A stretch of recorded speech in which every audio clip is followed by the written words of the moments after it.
Et il y a à ce sujet l'exemple de Zat ou Anwat, c'est-à-dire que certains, parmi les compagnons, lorsqu'ils sont passés à côté d'un arbre, ont demandé au prophète sallallahu alayhi wa sallam d'accrocher leurs armes à cet arbre, comme les polythéistes avaient l'habitude d'accrocher leurs armes à un arbre afin que leurs épées soient bénies et soient plus efficaces. Et ces compagnons ont demandé au prophète sallallahu alayhi wa sallam la même chose. Et le prophète sallallahu alayhi wa sallam leur a montré que c'était une forme de polythéisme. On comprend de ce hadith, premièrement, que n'importe qui parmi nous peut commettre un acte de polythéisme sans le savoir. Premièrement. Et deuxièmement, que si une personne prononce une parole de mécréance, une parole de polythéisme, sans savoir, puis qu'on attire son attention sur le fait que c'est du polythéisme, ce qu'il vient de le dire, puis qu'il se reprend sur le champ, cela n'a pas d'influence sur sa religion.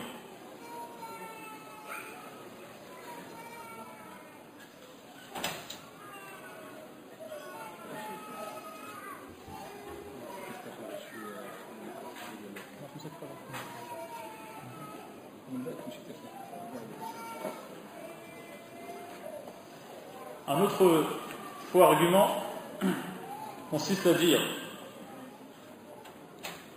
de la part des polythéistes, mon cœur est habité par le polythéisme et donc je peux faire ce que je veux avec mes membres. La réponse est que le monothéisme, le tawhid, doit se manifester dans le cœur, par la langue, dans les expressions et également par les membres, dans les actes. Le monothéisme doit se manifester dans tous ces aspects.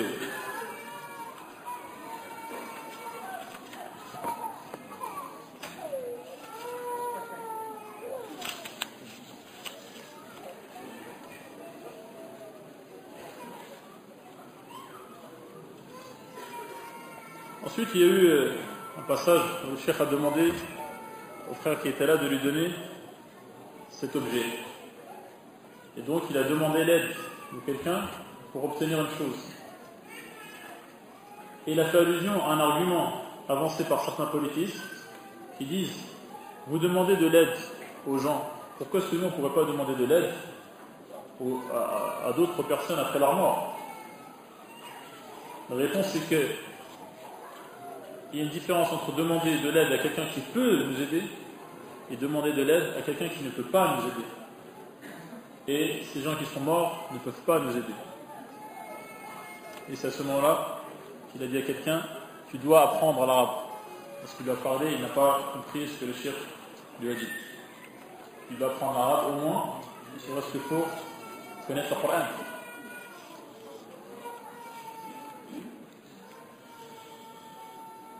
Il y a également un faux argument qui consiste à citer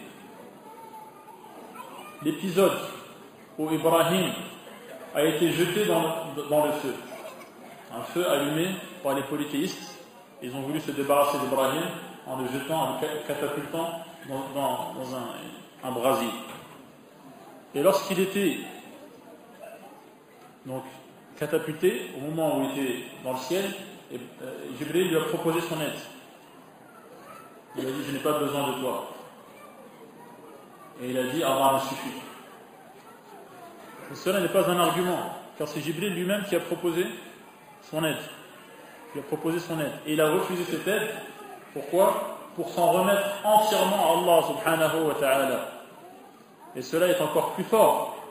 Le fait de s'en remettre entièrement à Allah subhanahu wa ta'ala et de tomber dans le feu sans être brûlé, cela est un argument ou un signe encore plus convaincant de la véracité de son message que si Jibril l'avait secouru en plein air.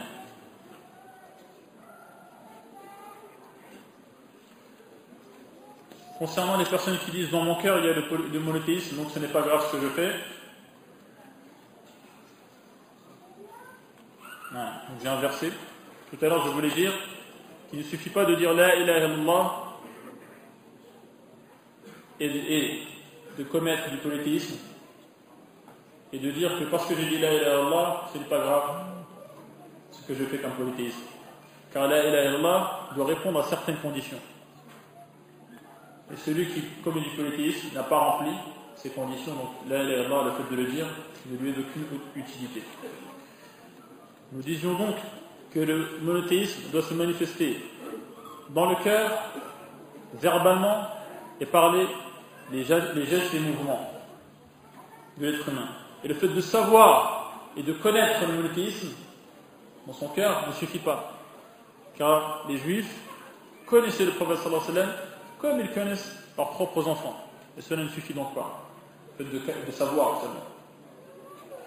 Et les hypocrites, au temps du prophète sallallahu alayhi wa sallam, savaient qu'ils disaient la vérité, et même plus, ils ont prononcé la ilaha illallah, mais avec leur langue uniquement. Il faut donc que soit joint le cœur, la langue et les membres du corps. Et Allah nous apprend qu'à cause d'une parole de mécréance, qu'ont dit certaines personnes lorsqu'ils se sont moqués du prophète sallallahu alayhi wa sallam et des compagnons, en disant que ils aimaient la nourriture, ils sont des gens qui ne pensent qu'à manger et qui sont peureux en face de l'ennemi. Il y a un verset descendu par Allah subhanahu wa ta'ala qui dit qu'ils ont renié après leur foi, à cause d'une parole. Et donc la connaissance ne suffit pas avec le cœur. On arrive donc à la fin du livre et le fil doit être continué pour répondre de la même manière à tous les faux arguments qui continuent à défiler au fil de l'histoire. Et il est de coutume de dire que nous sommes à l'ère de la science, nous sommes à l'époque de la science. Peut-être, mais concernant la science d'Allah subhanahu wa ta'ala et de la religion, nous sommes à l'époque de l'ignorance et des ignorants. Et même si certains médias prétendent donc exister et informer, ils informent, mais en utilisant l'intoxication, en déformant la réalité, ou en la cachant, ou en organisant des débats, des pseudo-débats entre une personne qui se trompe contre une personne qui se trompe également, mais d'une manière différente, ou alors entre une personne qui se trompe et une personne qui défend la vérité, mais qui est faible, soit parce que c'est un ignorant, ou soit parce qu'il est incapable de s'exprimer.